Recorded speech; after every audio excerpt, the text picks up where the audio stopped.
مفتی صاحب لوگ یہ جاننا چاہتے ہیں آپ کو زیادہ تر لطیفے یاد ہیں یا حدیثیں؟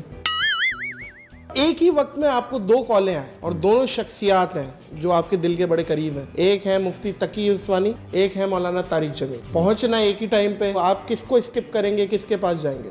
مولانا طارق صاحب کو گاڑی میں بٹھا کے مفتی تقی صاحب کے پاس لے جائیں گے. میں غامدی صاحب کے اسٹائل سے بہت متاثر ہوں. یہ میں بھائی وہ بات 100% غلط کرتے ہیں لیکن اسٹائل ایسا ہے, میں لوگوں سے کہتا ہوں یار یہ سیکھو. آپ شادی میں جانا پسند کرتے ہیں یا شادی میں بلانا پسند کرتے ہیں؟ آپ بھی شادی میں بلانا پسند کرتے تھے نا. جب آپ کی شادی ہوئی تھی جو آپ نے لوگوں کو بلایا تھا اس وقت زیادہ مزہ آیا تھا, جب اپنے دوست کی شادی میں گئے تھے اس وقت مزہ آیا تھا.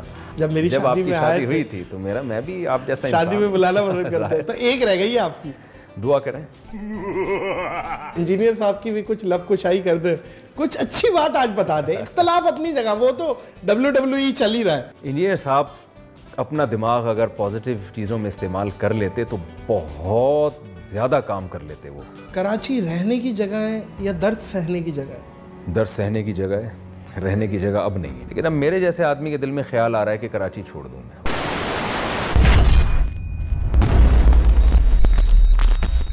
السلام علیکم معزز خواتین و حضرات, میں ہوں نادر علی. علم اور مزاح آج دونوں ہی موجود ہیں.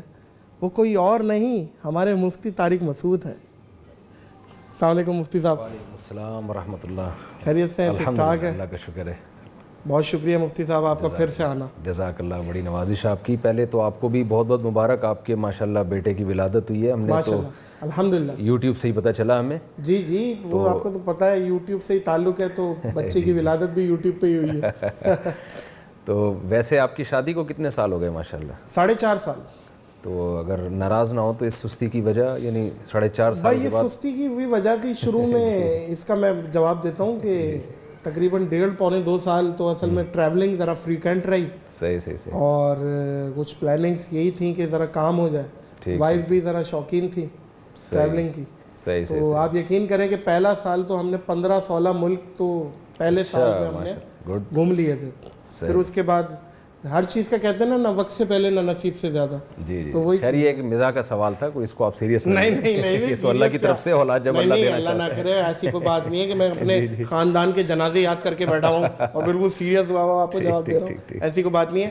مفتی صاحب آپ نے بچے کی ولادت کے مبارکباد دی. اسی سے ایک میرا سوال ایک آ رہا ہے کہ بچے کے کان میں جو اذان دیتے ہیں جی, کہ ہر اذان کی نماز ہوتی ہے جی, بچے کے کان میں جو اذان دی جاتی ہے, کیا اس اذان کی نماز جنازہ ہوتی ہے؟ کیونکہ نماز جنازہ کی بھی اذان نہیں ہوتی. دیکھیں اس پہ کوئی واضح دلیل قرآن و سنت سے تو نہیں ہے, لیکن یہ ایک اشارہ ہے بہرحال کہ بچے کو ہم نے جب اذان دی ہے تو اس کو بس اشارہ کر دیا ہم نے کہ بھئی اب جنازے کی تیاری کرو, اور اب اذان ہو گئی ہے اور اب جنازہ ہوگا.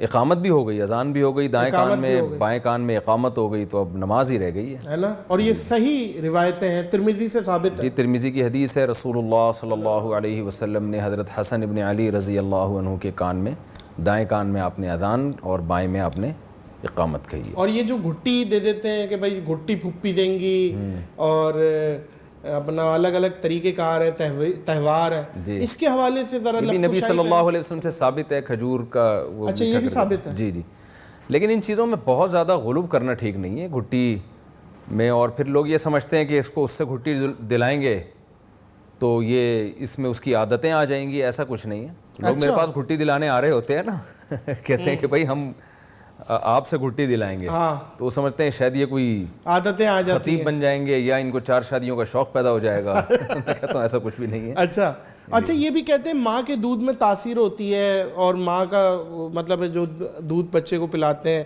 تو وہی چیزیں آتی ہیں بچے کے اندر, عادتیں وغیرہ کچھ اس طرح. دیکھیں ماحول سے, ہر چیز سے تو بچہ متاثر ہوتا ہے, تو یقینی طور پر تو اس پہ ہمارے پاس کوئی دلیل نہیں ہے کہ جس عورت سے دودھ پلوائیں گے وہ اس کے اخلاق و عادات بھی بچے میں جائیں گے. لیکن اس کا امکان ہے, یعنی اس کی کوئی اس کے غلط ہونے کی بھی کوئی دلیل نہیں.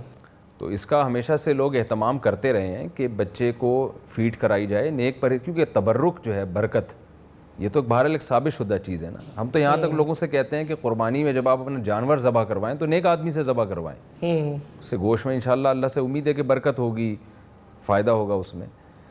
قرآن نے یعنی قرآن و سنت میں منع ہے نا کہ آپ غیر مسلم کا ذبیحہ نہیں کھا سکتے. تو کوئی تو بات ہوگی نا کہ آپ جب جانور ذبح کر رہے ہیں تو ایک مسلم کے ذبیحے میں غیر مسلم کے ذبیحے میں فرق تو ہوگا نا.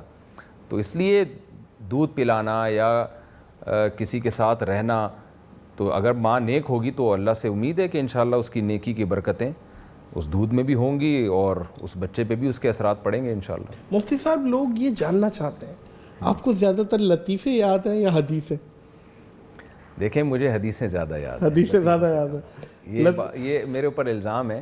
ہاں جی، لوگوں نے مجھے پتہ نہیں کیا کیا بنا کے یوٹیوب پہ نا کہ لطیفوں والے، تو جب آپ شارٹ لطیفوں والے بابا، ہاں مختلف نام رکھے ہوئے ہیں، ہاں میرے ایک ڈیڑھ گھنٹے کے بیانات سنیں تو اس میں پتہ چل جائے گا. بالکل بالکل. میرا جو ڈیفائن کرنے کا انداز ہے وہ ہلکا پھلکا ہے. وہ ہلکا پھلکا انداز ہے. اس میں شاید پورے بیان میں ایک لطیفہ ہوگا. تو اچھا، ایک حدیث ہوتی ہے اس کو ڈیفائن کرتا ہوں ایک ڈیڑھ گھنٹہ. دیکھیں حدیث اور آیات دو طرح کی ہوتی ہیں. جی، ایک قرآنی آیات یا احادیث وہ ہیں جن کا فقہی مسائل سے تعلق ہے، صحیح، مسائل حلال حرام جائز ناجائز. اس کے لیے میں یوٹیوب پہ بہت کم ہوں. اس کے لیے ہمارا پراپر ادارہ ہے جامعۃ الرشید. میرے پاس لوگوں کی ڈاک آتی ہے، مسائل آتے ہیں، اس کا پراپر ہم ریٹرن میں دلائل کے ساتھ جواب لکھتے ہیں. وہ میرا ایک اچھا خاصا ایک پلندہ تیار ہو گیا فتاوا کا. میں 1999 سے فتوے کا کام کر رہا ہوں.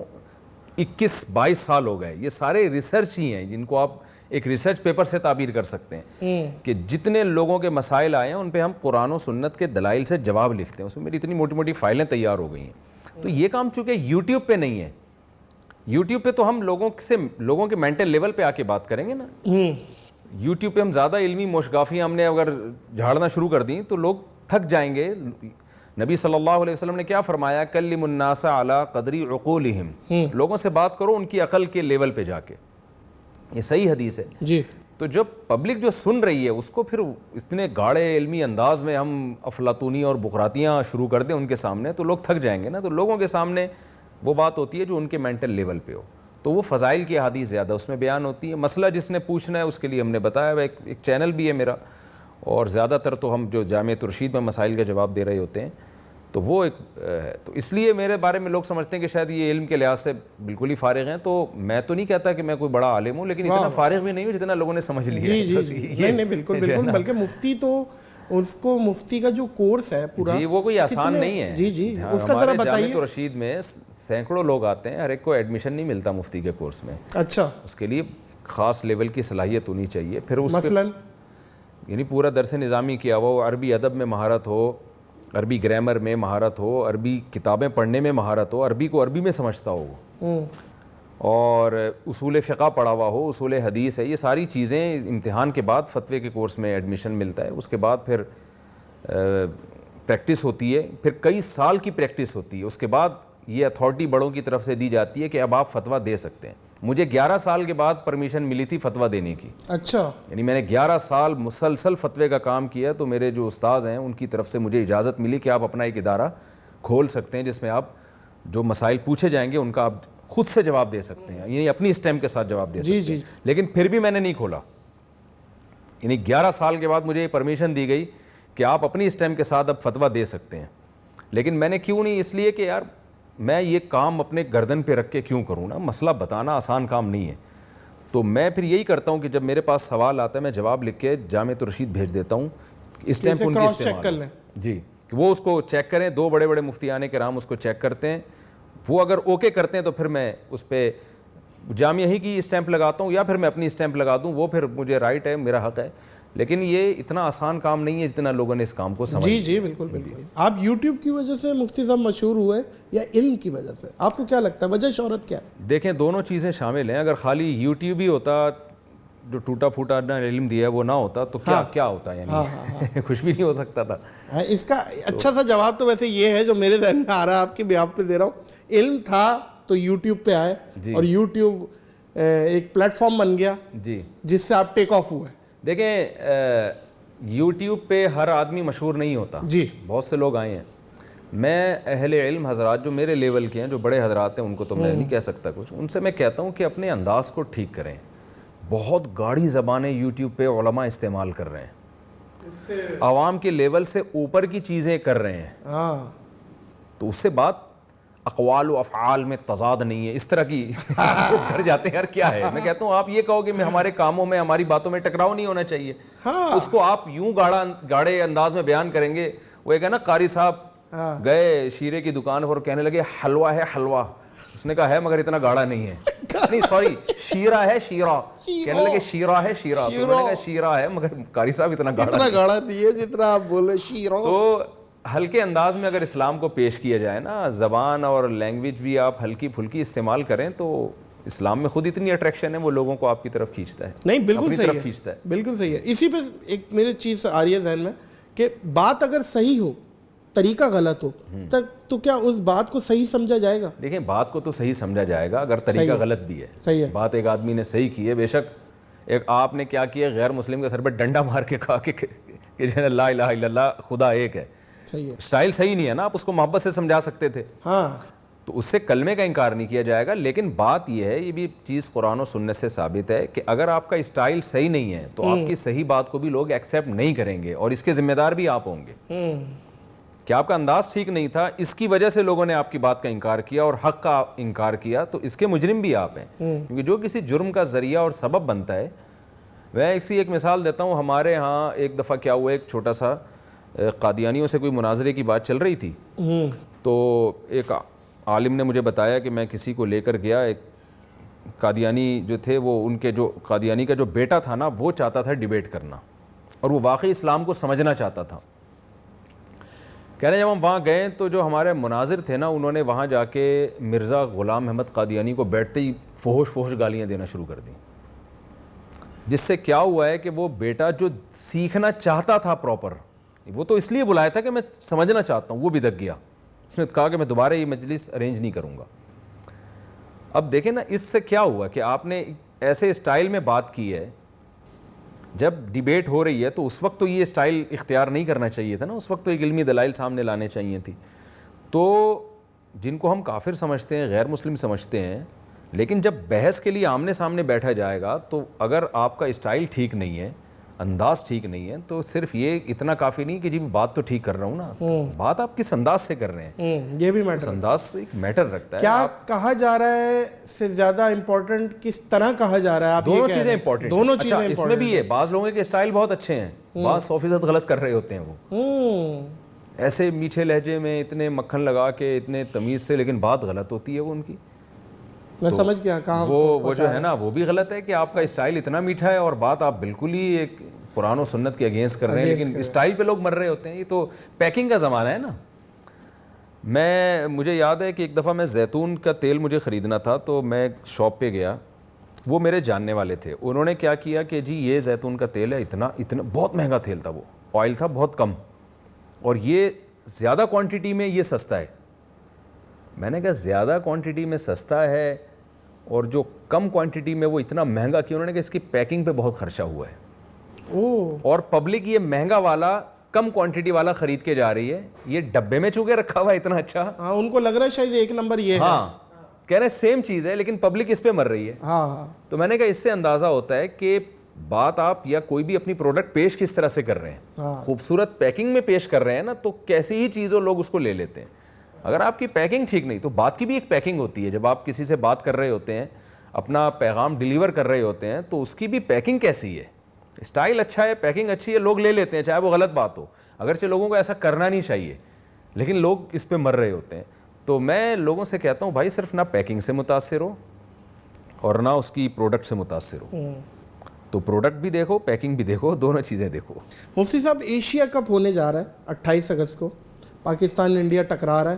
اچھا, تو سب سے پہلے تو یہ بتائیں کہ کرکٹ دیکھتے ہیں کیا نہیں دیکھتے, کیا معاملہ ہے؟ اور سچی بات یہ ہے کہ نہ مجھے یہ آپ کے بتانے سے پتہ چلا کہ اچھا 28 اگست کو کوئی ایشیا کپ ہونے جا رہا ہے. تو ہم نے تو once upon a time cricket بہت کھیلا تھا, فرینڈس کرکٹ کلب ہماری ٹیم کا نام ہوا کرتا تھا. اس کے بعد جب ہم مدرسوں کی طرف آئے تو کرکٹ سب ختم ہو گیا, تو اس کے بعد سے اب تک نہیں دیکھتے, ٹائم ہی نہیں ہے.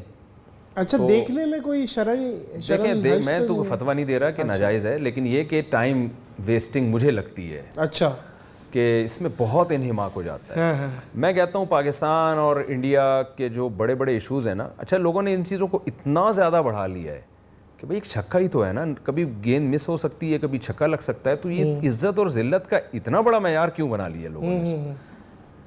ہم مقابلہ کریں نا ایسی چیز میں, ٹیکنالوجی میں ہم ان سے آگے نکلیں, معیشت میں ہم ان سے آگے نکلیں, میدان جنگ میں ہم ان سے آگے نکلیں, تو یہ مقابلہ مزے کا مقابلہ ہے.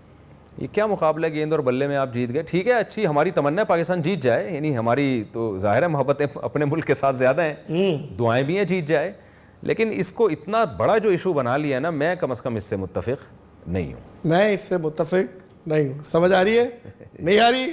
میرا خیال ہے پولیس بلا لے. مفتی صاحب آپ کا تو ایک انداز ہے نا. مفتی صاحب ایک ہی وقت میں آپ کو دو کالیں آئیں اور دونوں شخصیات ہیں جو آپ کے دل کے بڑے قریب ہیں, ایک ہے مفتی تقی عثمانی, ایک ہے مولانا طارق جمیل, پہنچنا ایک ہی ٹائم پہ, تو آپ کس کو اسکپ کریں گے, کس کے پاس جائیں گے؟ مولانا طارق جمیل صاحب کو گاڑی میں بٹھا کے مفتی تقی صاحب کے پاس لے جائیں گے. اچھا مطلب آپ گئے پہلے مولانا طارق جمیل کے پاس؟ نہیں, ان کو لینے کے لیے کہ بلا رہے ہیں. مولانا طارق جمیل راستے میں پڑے. تقی عثمانی صاحب کا جو مقام ہے نا, وہ تو مولانا طارق جمیل صاحب بھی مانتے ہیں, وہ تو بہت ہی ہائی لیول کے عالم ہیں, بہت ہی. جی. تو ان کا تو ان کی ٹکر کے تو چند ہی لوگ ہیں ملک, پوری دنیا میں ورلڈ وائز بات کر رہا ہوں, دنیا میں چند ہیں جو ان کے لیول کے ہیں. تو وہ ظاہر ہے میں انہی کے مفتی تقی صاحب کے پاس جاؤں گا, اور اس پہ مولانا طارق جمیل صاحب کو اعتراض بھی نہیں ہوگا, وہ بھی اس پہ خوش ہوں گے. اگر میں مفتی تقی صاحب کو چھوڑ کر مولانا طارق جمیل صاحب کے پاس گیا تو مجھے مولانا طارق جمیل صاحب نہیں جوتے مارنے ہیں. اچھا, تو ہمارے باپ کو چھوڑ کر تو جو ہے نا میرے پاس کیوں آ رہا ہے, تو اس پہ بھی وہ خوش ہوں گے کہ یہ وہاں جا رہا ہے. صحیح ہے, صحیح ہے. علم نجوم کی شرعی حیثیت بتائیے مفتی صاحب. علم نجوم کیونکہ ایک بات ہے نا, ہم یہ سٹارز اور ان چیزوں میں بہت بلیو کرتے ہیں کچھ لوگ, جی, کہ لبرا ہے تمہارا, وہ ہے لیو ہے تمہارا, یہ ہے تمہاری یہ عادتیں ہیں, تو کیا اس کی شرعی حیثیت کوئی حیثیت نہیں ہے. نبی صلی اللہ علیہ وسلم کی صحیح حدیث موجود ہیں, جو عراف کے پاس, کاہن کے پاس آئے گا, اس نے اس کلام کا انکار کیا جو اللہ نے محمد صلی اللہ علیہ وسلم پہ نازل کیا ہے, کیونکہ غیب کا علم اللہ کے سوا کوئی نہیں جانتا. صحیح ہے. تو یہ کاہن عراف یہ وہی ہوتے تھے جو اٹکل پچو کر کے اور اس طرح کی فضول چیزیں دیکھ کے نا اندازے لگاتے تھے.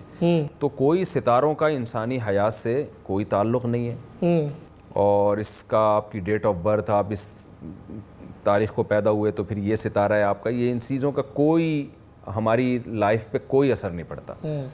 تو یہ بالکل جاہلانہ رسومات کی باتیں ہیں, لوگ ان میں بہت پڑے ہوئے ہوتے ہیں, اور یہ پیشگوئیاں بھی دیکھیں کیسے کر رہے ہوتے ہیں, ایسے مبہم سی باتیں کر رہے ہوتے ہیں. ہاں, آنکھیں بڑی بڑی کر کے بھائی آپ کو بڑے کانفیڈنس سے کہ تمہارے ساتھ یہ ہونے والا ہے, کوئی, لیکن ایسی کلیئر بات نہیں کرتے, کلیئر بات نہیں کر رہے ہوتے, گھما رہے ہوتے ہیں تاکہ بھاگنے کا راستہ بھی اپنے لیے رکھیں. وہ ایسے کلیئر بات نہیں کر رہے ہوتے کہ یہ ہو جائے گا. آپ شادی میں جانا پسند کرتے ہیں یا شادی میں بلانا پسند کرتے ہیں؟ دیکھیں آپ بھی شادی میں بلانا پسند کرتے تھے نا, جب آپ کی شادی ہوئی تھی جو آپ نے لوگوں کو بلایا تھا اس وقت زیادہ مزہ آیا تھا, جب اپنے دوست کی شادی میں گئے تھے اس وقت مزہ آیا تھا. سچی بات تو یہ ہے کہ جب میری شادی میں آئے ہوئی تھی تو میں بھی آپ جیسا شادی میں بلانا پسند کرتے ہیں, تو ایک رہ گئی ہے آپ کی, دعا کریں انشاءاللہ. مفتی صاحب ایک میں نے بات کی تھی نا, مرد کی بدصورتی اس کی خالی جیب ہوتی ہے, تو الحمدللہ اللہ تعالیٰ نے نہ آپ کو بدصورت بنایا نہ مجھے بنایا اس معاملے میں. لوگ آپ کو سبسکرائب کرتے ہیں, آپ کس مفتی یا علماء کرام کو سبسکرائب کرتے ہیں؟ ہاں, بڑا مشکل سا سوال پوچھا. ابھی تک میں نے کسی مذہبی چینل کو سبسکرائب کیا نہیں ہے, کسی بھی مذہبی چینل کو.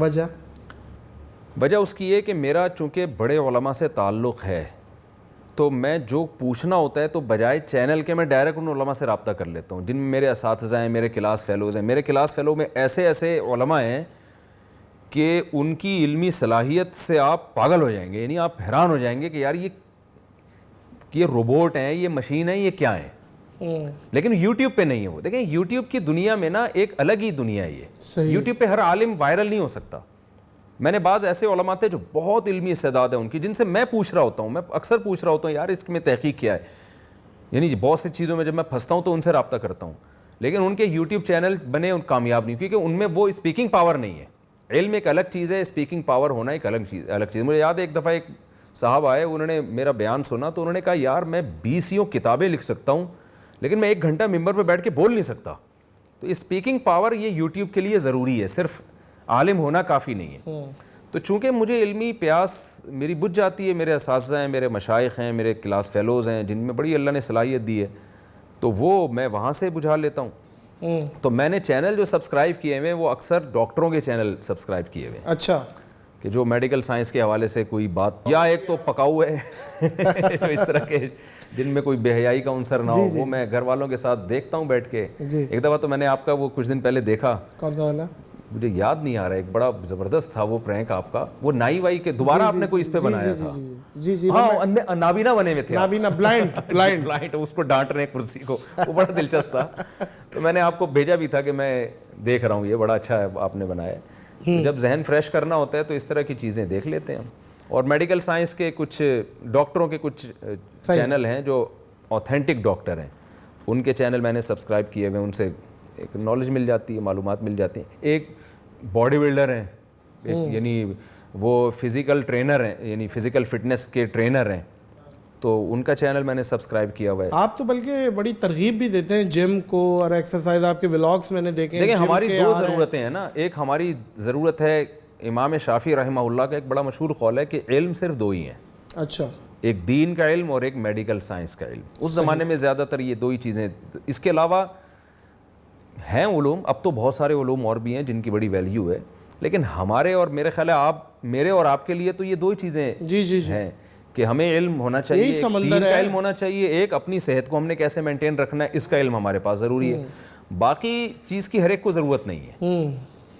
تو وہ مختلف شعبے ہیں جن میں لوگ کام کر رہے ہیں. میرے اور آپ جیسے آدمی کی میرا خیال ہے, یہ ایک نارمل آدمی کی جو کسی خاص شعبے سے منسلک نہیں ہے, اس کی ضرورت یہی ہے کہ دین کا علم حاصل کرے اور اپنے آپ کو ہم نے کیسے مینٹین رکھنا ہے اس کا علم حاصل کرے, اپنی صحت کو کیسے مینٹین رکھنا ہے. ہیئر ٹرانسپلانٹ کے بارے میں مفتی صاحب آپ کی کیا رائے ہے؟ ایک تو بال اپنے ہی بال اگر لگائے جائیں نا تو یہ جائز ہے, کسی اور کے بال لگانا جائز نہیں ہے, یہ حرام ہے. کیونکہ آپ کا چنا آئلینڈ کا میں نے ولاگ دیکھا تو اس میں کافی خطرناک صورتحال, جی اس میں بھی آپ کا بھی اسی کے بعد مجھے اندازہ ہوا کہ یہ بہت, ہاں یعنی بہت ہی, میں نے لوگوں سے کہا کہ انشاءاللہ دوبارہ جب میری اوپر سے ویڈیو بنے گی آپ مایوس نہیں ہوں گے انشاءاللہ. اس ٹائم پہ اس ویڈیو میں تو مفتی صاحب آپ انڈرٹیکر لگ رہے تھے, وہ بالکل صرافے پہ ڈکی. اصل میں ہم تو ہمیشہ سے اپنے آپ کو سامنے سے دیکھتے تھے نا, ہاں, تو فرسٹ ٹائم ہم نے اپنے آپ کو اوپر سے دیکھا تھا, تو اس کے بعد ہی مجھے پھر خیال ہوا کہ مفتی صاحب آپ تو ایسا لگا کہ ایک اور کوئی شخصیت نکلنے والی ہے سر سے.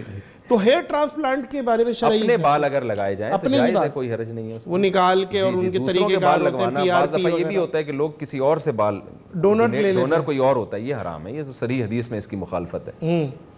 نامحرم عورت کی آواز سننا ناجائز ہے, ہم نے ہمیشہ سنا. تو یہ جو لوگ سن رہے ہیں روزانہ آپ کے مطلوبہ نمبر سے جواب موصول نہیں ہو رہا, یہ بھی عورت ہے, جی اس کے بارے میں کیا رائے ہے؟ نامحرم کی دیکھیں آواز سننا بلا ضرورت یہ مناسب نہیں ہے, فتنے کا ذریعہ. کوئی ضرورت ہو تو آواز سن سکتے ہیں. یہ جو ہے نا, یہ تو آپ اس سے پوچھیں نا جس کمپنی نے اس خاتون کو بٹھایا ہوا ہے. ایک وہ اصل میں شاید اس کی نفسیات یہ ہو کہ ایک تو اتنی یعنی ناپسندیدہ جملہ آپ سن رہے ہوتے ہیں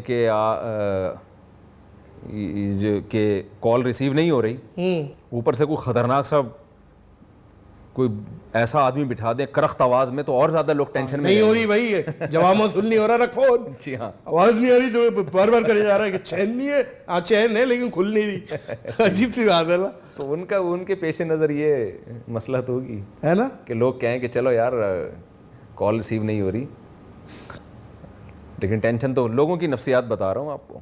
شیطان کا سب سے زیادہ حملہ کیا دینی لوگوں پہ ہوتا ہے؟ دیکھیں جہاں مال رکھا ہوا ہو نا تو چوری کا خطرہ بھی, ڈکیتی کا خطرہ بھی وہیں ہوتا ہے. واہ واہ, یہ بات بالکل درست ہے کہ دیندار لوگوں پہ شیطان کا خطرہ زیادہ اس لیے ہوتا ہے کہ وہاں شیطان کو نظر آتا ہے. جو دیندار نہیں ہے وہاں تو شیطان کہتا ہے کہ ٹائم ویسٹ کرنے کی ضرورت کیا ہے میری. نہیں بالکل صحیح. وہاں کیا یہ دین کی طرف جب انسان آتا ہے تو شہرت بھی ملتی ہے, لوگوں کی تعریفیں بھی ہوتی ہیں, تو یہاں شیطان کا خطرہ زیادہ ہوتا ہے. اکثر ہم آپ کو چینلز میں بھی دیکھتے ہیں, تو یہ چینلز میں آپ فی سبیل اللہ جاتے ہیں یا پیڈ, مطلب آپ بولتے ہیں یار کوئی نہیں, میں ایک دفعہ گیا ہوں, میرے پورے 1 مہینے کے درس قرآن ریکارڈ ہوئے تھے 3-4 سال, اس کے مجھے انہوں نے پراپر پیسے دیے تھے. اس کے بعد سے میں جب بھی گیا ہوں تو میں فری میں جاتا ہوں, یعنی میں نے کوئی وہ اس کا, یہ ویسے یہ آپ نے اعتراف بھی کر لیا, یہ بھی بڑی بات ہے. ایک دفعہ ایسا ہوا ہے کہ مجھے پیسے ملے تھے فرسٹ ٹائم جب میں گیا تھا, لیکن وہ پورا مہینہ میری ایک وہ اس کی درس قرآن کی جو سیشن چلا تھا اس کے انہوں نے مجھے پیسے دیے تھے, لیکن اب جب بھی میں جا رہا ہوں اور کوئی اس کے پیسے نہیں ہوتے. مفتی صاحب, کراچی رہنے کی جگہ ہے یا درد سہنے کی جگہ ہے؟ درد سہنے کی جگہ ہے, رہنے کی جگہ اب نہیں ہے. آپ کے چینل سے کوئی سیاسی بات جائے تو ایسا نہ ہو آپ کے لیے مشکلات کھڑی ہو جائیں, تو شاید نئی حکومت آئے اور یعنی لوگ اب جماعت اسلامی کی طرف نظریں ٹکا رہے ہیں کہ سب کو ہم نے تجربہ کر کے دیکھ لیا. تو جو میرا ایک تجزیہ ہے نا کہ لوگوں سے میں پوچھتا ہوں کس کو آپ ووٹ دینا چاہتے ہیں, تو زیادہ تر لوگ ایسا لگ رہا ہے کہ شاید تجرباتی طور پر اب جماعت اسلامی کو ووٹ دینا چاہتے ہیں کہ شاید یہ آئیں اور کراچی کے حالات درست ہو جائیں. واللہ عالم, بہت زیادہ میں اس پہ سیاسی باتیں آپ کو پتہ ہے بڑی ڈینجرس ہو جاتی ہیں. نہیں بالکل ٹھیک ہے, تو لیکن شاید ایسا ہو کہ جماعت اسلامی جیت جائے. مصطفیٰ کمال کے بھی ماشاءاللہ ان کا بھی بڑا اچھا کردار رہا ہے جی, تو شاید کوئی اس طرح کی قیادت اگر آ گئی تو شاید کراچی بن جائے. ادروائز ہمیں ابھی کیا کراچی حال کے ہے اب بننے کی کوئی امید رہی نہیں ہے. ابھی کیا ابھی تو آپ کو پتہ ہے میرا خیال ہے تیسرے چوتھے نمبر پر آیا کراچی ورسٹ میں. ہاں, جو سب سے بدترین دنیا میں شہر ہے نا جو رہنے کے بالکل بھی قابل نہیں ہے, اس میں کراچی چوتھے نمبر پر آیا ہے جہاں تک مجھے اطلاعات ملی ہیں. دیکھیں کراچی کے حالات اب ایسے ہو گئے ہیں کہ ہم تو یہیں کے باسی ہیں, ہم تو یہیں پلے بڑے, یعنی زندگی ہماری یہیں گزر گئی. ہم تو کبھی کراچی کے چھوڑنے کا تصور نہیں کر سکتے تھے, اسی ماحول کے اسی کلچر کے عادی ہیں, یعنی کہ گلیوں کے عادی ہیں. لیکن اب میرے جیسے آدمی کے دل میں خیال آ رہا ہے کہ کراچی چھوڑ دوں میں, اور شاید آپ کے دل میں بھی آ رہا ہو. جو یہاں حالات ہو گئے, میں جب حج کر کے آیا ابھی 2 ہفتے ہم نے سعودی عرب میں گزارے, اس کے بعد جب میں آیا ہوں تو جو حالت ہوئی تھی نا ہماری گلی کی, الٹی آ رہی تھی دیکھ کے. یعنی 2-3 دن تک میں اتنا ڈسٹرب رہا ہوں کہ یار اس گندگی میں, کیونکہ جب رہتا ہے نا تو انسان عادی ہو جاتا ہے. 15 دن آپ ذرا کہیں نکلیں کراچی سے باہر اور پھر آئیں تو پھر 1 ہفتہ سیٹ ہونے میں لگتا ہے آپ کو. جی 1 ہفتہ آپ کو سیٹ ہونے میں, یعنی گندگی میں سیٹ ہونے میں لگتا ہے. مطلب اس کا صاف سیدھے سیدھا یہ ہے کہ آپ کو گندا ہونے میں 1 ہفتہ لگتا ہے, کیونکہ آپ بھی جب گندے ہو جاتے ہیں تو پھر ظاہر ہے گندگی برداشت ہونے لگتی ہے آپ سے. تو بہت ہی زیادہ بری حالت ہے. ڈکیتیاں, چوریاں, موبائل اسنیچنگ, ہر 4 دن کے بعد کسی کی ٹانگ پہ گولی لگی ہوئی ہے, کوئی بندہ مرا ہوا ہے, اور جو گندگی کا ڈھیر, اور جو پانی نہیں ہے بارشوں سے جناب وہ بھر گئے ہیں ڈیم, دیواریں ٹوٹ رہی ہیں ڈیموں کی, نلکوں میں پانی نہیں ہے.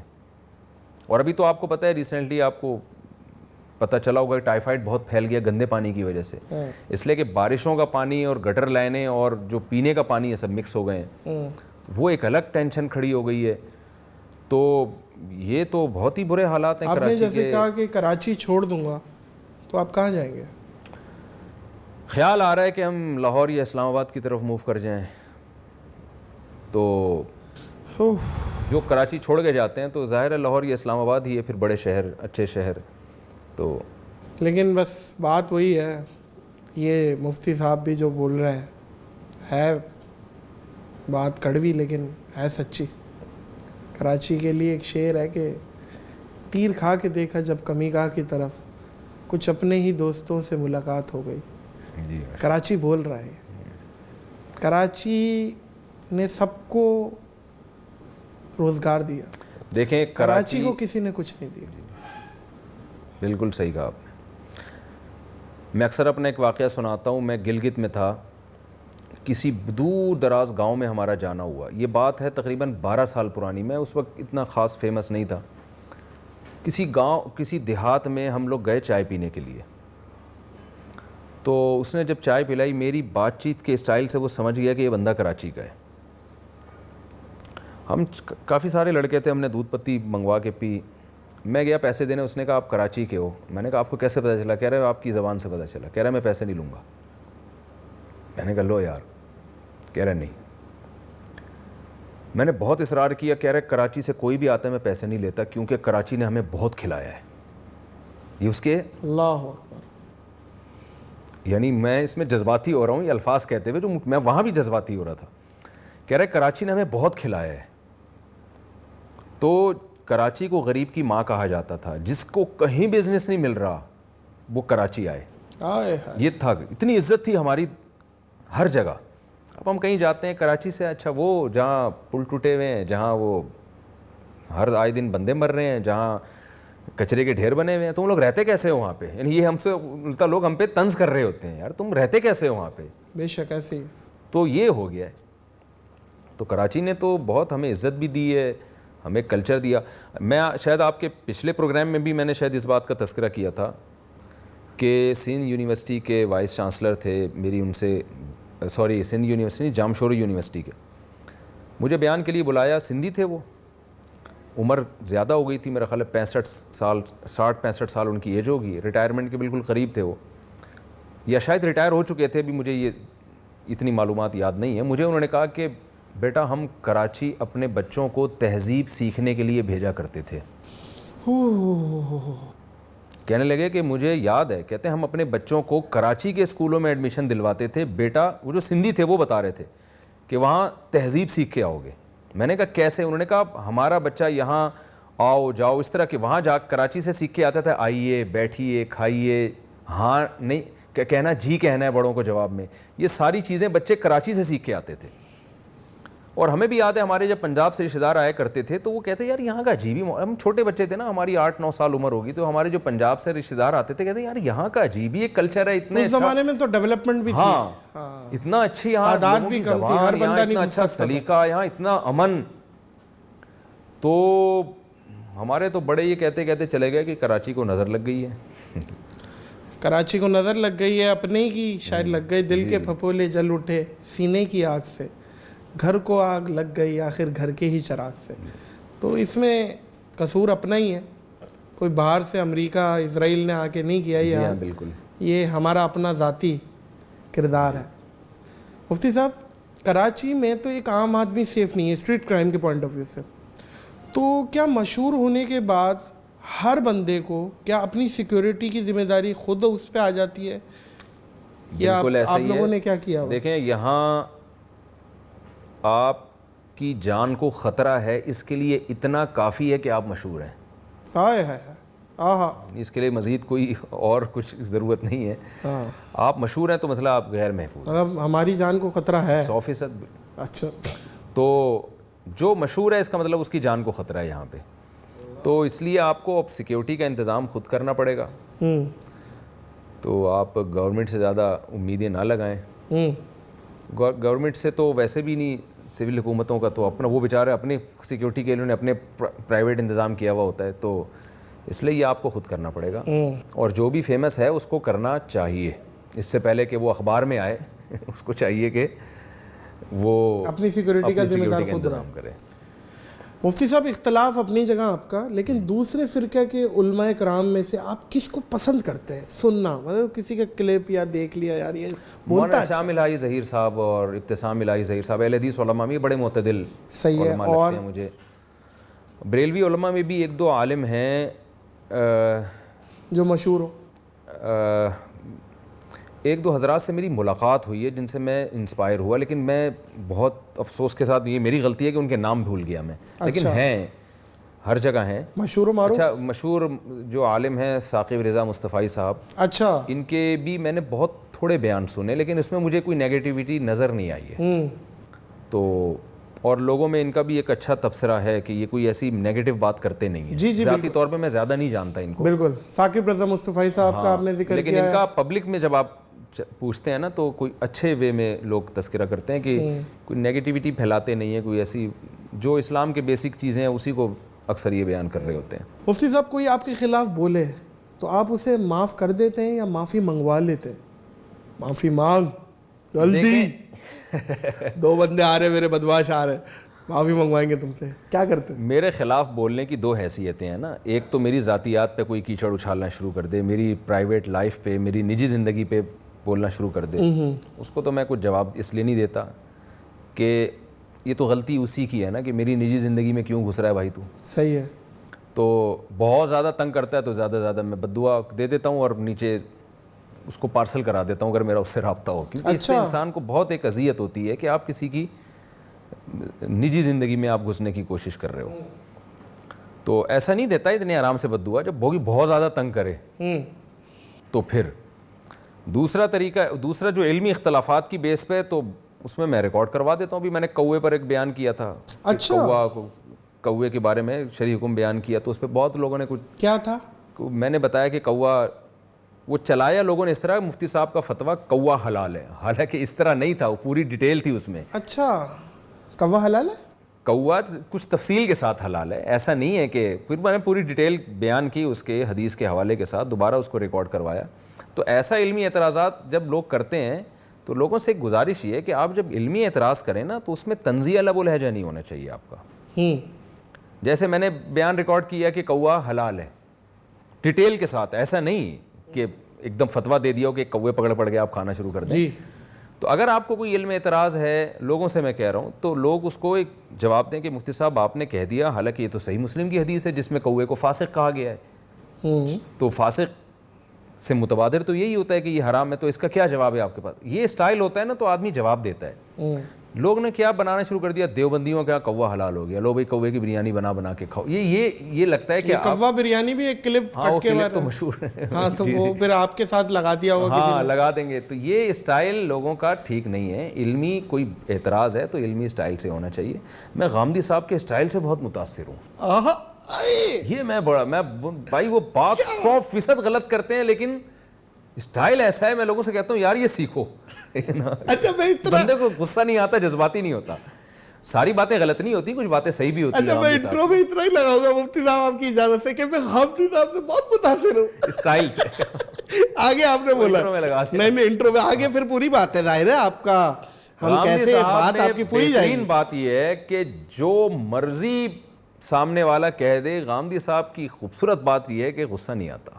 واہ, تو یہ چیز سیکھنے کی ہے. بال غامدی صاحب سے میں بہت بڑے بڑے اعتراضات ہیں. یہ ایسا نہیں ہے کہ میں لوگوں کو بہت, غامدی صاحب کی جو علمی لحاظ سے میں بہت بڑے بڑے اعتراضات ہیں, ہم ان کو ٹھیک نہیں سمجھتے بہت ساری چیزوں میں. اچھا غامدی صاحب کی بھی بات ہو گئی ہے تو انجینئر صاحب کی بھی کچھ لب کشائی کر دیں, کچھ اچھی بات آج بتا دیں. اختلاف اپنی جگہ, وہ تو WWE چل ہی رہا ہے, لیکن کچھ اچھے پوائنٹس بتا دیں کہ کبھی آپ یہ لگاؤ کہ یار یہ اچھی بات ہے, میں متاثر ہوا اس سے, کوئی ایسی بات. انجینئر صاحب اپنا دماغ اگر پازیٹیو چیزوں میں استعمال کر لیتے تو بہت زیادہ کام کر لیتے وہ.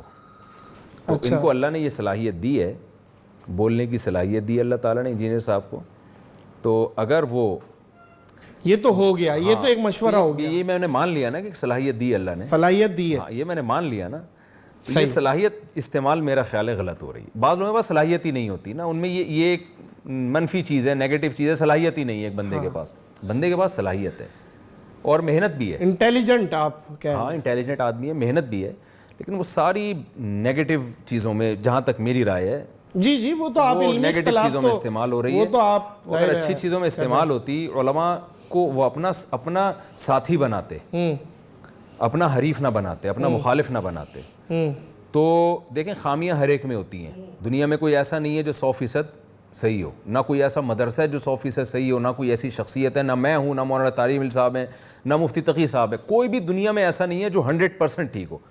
تو اگر وہ علماء کو اپنے ساتھ ملاتے, دیکھیں ڈاکٹر اسرار احمد صاحب کی کیا خاص بات تھی, وہ عالم نہیں تھے لیکن انہوں نے علماء کو ہدف نہیں بنایا, لہذا آج سب ان کا نام اچھے الفاظ سے لیتے ہیں.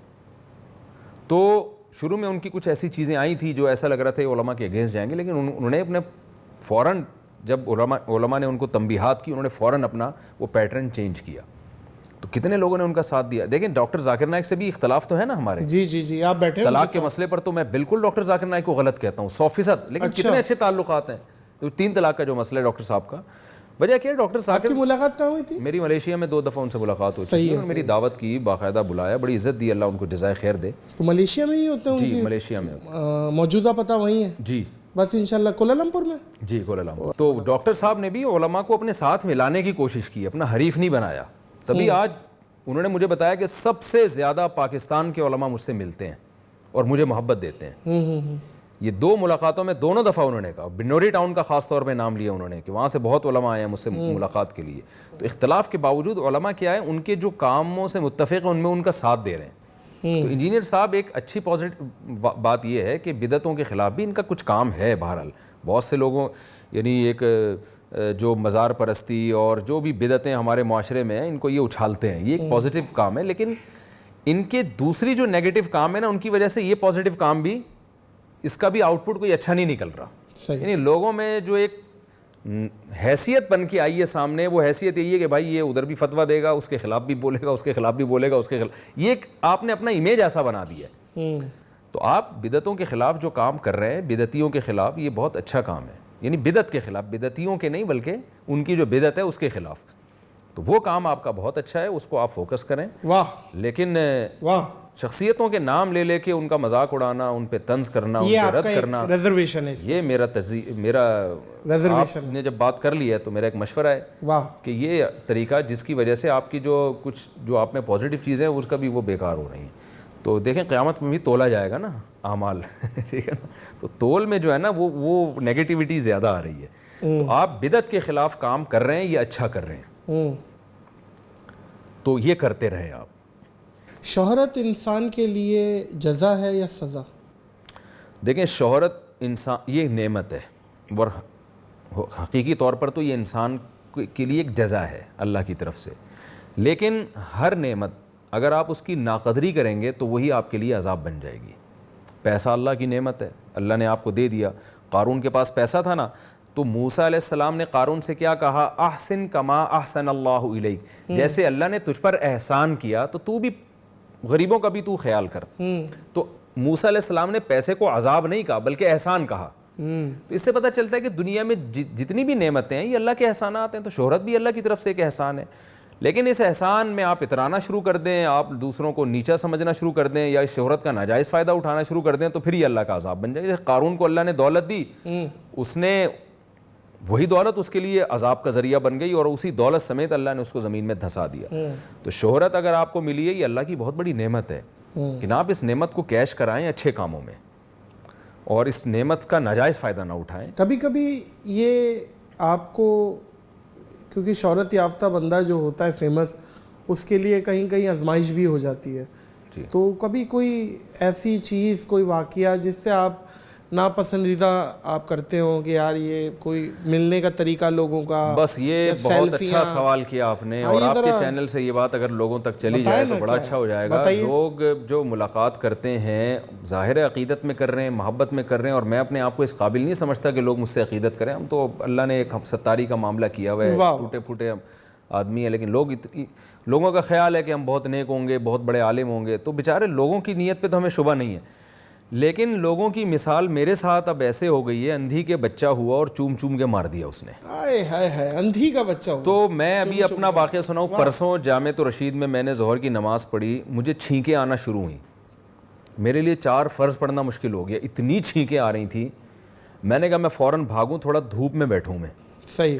میں دھوپ میں بیٹھنے کے لیے باہر نکلا ہوں, 4 لڑکے مجھے دیکھ کے آئے مصافحہ کرنے کے لیے. اب میں آفس میں اس لیے نہیں بیٹھ رہا کہ ایئر کنڈیشن کی وجہ سے اور چھینکیں آئیں گی. میری ناک بہہ رہی ہے. میں نے کہا یار اسٹاپ کیا نا, وہاں ٹھہر جاؤ, مجھے تھوڑا نارمل کنڈیشن میں آنے دو.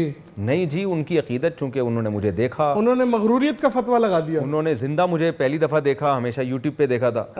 آ رہے ہیں میری ناک بہہ رہی ہے. میں نے پھر مصافحہ ایسے کیا, میں نے کہا یار مجھے, کہہ رہے ہیں اب سیلفی. میں نے کہا بھائی مجھے تھوڑا سکون سے بیٹھنے دو.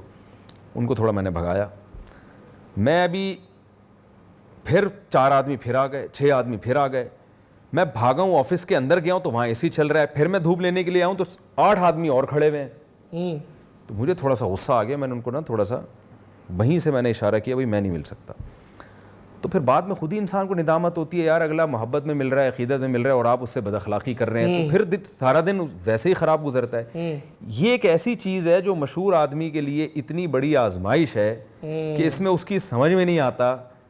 دیکھیں کوئی دشمنی کے لیے آ رہا ہو نا, اس کو مکہ دکھانے میں مزہ آتا ہے, ٹھیک ہے نا. محبت میں آپ سے چپک رہا ہو, آپ اس کو نہ گالی دے سکتے ہیں نہ اس کو ڈانٹ سکتے ہیں. یہ اتنی بڑی آزمائش ہے کہ اس سے نکلنے کا آپ کے پاس کوئی طریقہ, ظاہر ہے آپ بھی ایک پبلک فگر بن چکے ہیں, جاتے ہوں گے تو لوگ پوچھتے ہوں گے نادر بھائی کہاں جا رہے ہو, کیا حال ہے, تو آپ بھی سارا دن حال چال بتا کے تھک جاتے ہوں گے. تو کائنڈلی مجھے بھی ذرا تھوڑا سا بتا دیں کہ آپ کیسے فیس کرتے ہیں. اب بات یہ ہے, اب کسی کی بھی جو فیلنگز ہے نا اس کی ذمہ داری نہیں اٹھانی. اب کوئی کیا سمجھے, آپ کو نہیں ملنا تو آپ معذرت کر لیں. کچھ لوگوں کو یہ بات سمجھ آتی ہے, کچھ لوگوں کو نہیں آتی ہے. نادر بھائی آپ پر اتنی انگلیاں نہیں اٹھیں گی, ہم پہ انگلیاں زیادہ اٹھتی ہیں. لوگ پتہ کیا کریں گے, میں تھک گیا مل کے, پھر بھی کہیں بھی جا رہا ہوں, لوگ اب تو ایسا ہونے لگا ہے ہائی وے پہ گاڑی روک کے ملاقات کر رہے ہوتے ہیں. میری گاڑی کے آگے اپنی گاڑی لگائی. اب اس میں اگر خواتین بھی ہیں تو ان سے کیسے آدمی ان کو دھکا دے کہ بھائی, تو اور زیادہ خواتین کا احترام کرنا پڑتا ہے. فیملیز آ رہی ہوتی ہے نا, اللہ کا شکر ہے میں اپنے آپ کو اس قابل نہیں سمجھتا, میں کوئی یہ نہیں کہہ رہا کہ میں یعنی اللہ نے ٹوٹی پھوٹی عزت دی اللہ کا, یہ لوگوں کی بھی, میں تو لوگوں سے کہتا ہوں یار یہ لبرل قسم کی خواتین ہیں, یہ لبرل, یہ ایک مولوی سے مل رہے ہیں, یہی بڑی بات ہے اس زمانے میں, یہ ان کی مذہب سے محبت کی علامت ہے. تو میرے ساتھ ایسا ہوا, ہائی وے پہ لوگوں نے گاڑی روکی اور اترے, میں ملا, ساتھیوں نے کہا یار نہ روکے, میں نے کہا یار یہ صرف یعنی بغیر دوپٹے کے خواتین ہیں, اس کا مطلب لبرل خواتین ہیں نا, لیکن ایک مولوی سے مل رہی ہیں, یہ مذہب سے محبت کی ایک علامت ہے کہ ان میں ایمان کی تھوڑی سی رمق باقی ہے. تو میں نے کہا میں ملوں گا ان سے, سلام کروں گا ان کو. لیکن یہ کہ اب یہ چیز جب زیادہ ہونا شروع ہو جائے نا تو پھر بہت بڑی آزمائش ہے یہ, بے شک, کہ یار ہم یعنی آپ پہ انگلی نہیں اٹھے گی, میں اگر کہوں گا میں نہیں مل رہا آپ ہٹیں, یوں کروں گا, سختی کیے بغیر لوگ کوشش تو فوراً لوگ پتہ کیا کریں گے, میرا اخلاق پہ کوئی کلپ لگا دیں گے.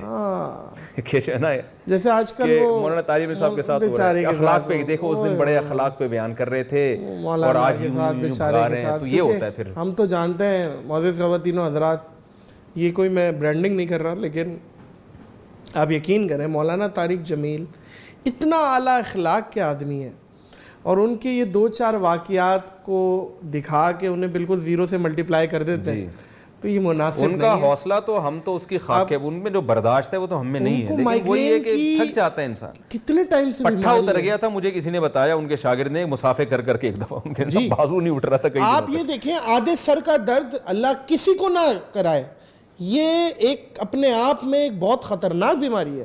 اب وہ کس حیثیت سے ہیں, کیا ہیں, لوگ وہ جوڑ دیتے ہیں وی آئی پی پروٹوکول کی شخصیات کے ساتھ اس طرح مل رہے ہیں, اور ایک غریب آدمی کے ساتھ اس طرح مل رہے ہیں. دیکھیں ہم کوئی وی آئی پی اور غریب میں فرق نہیں کرتے, لیکن ایک اصول رکھا ہے, اس میں رکشے والا آتا ہے تو ہم اس سے بھی ملتے ہیں الحمدللہ, وہ ہمیں خوشی ہوتی ہے. بے شک ایسا ہی ہے.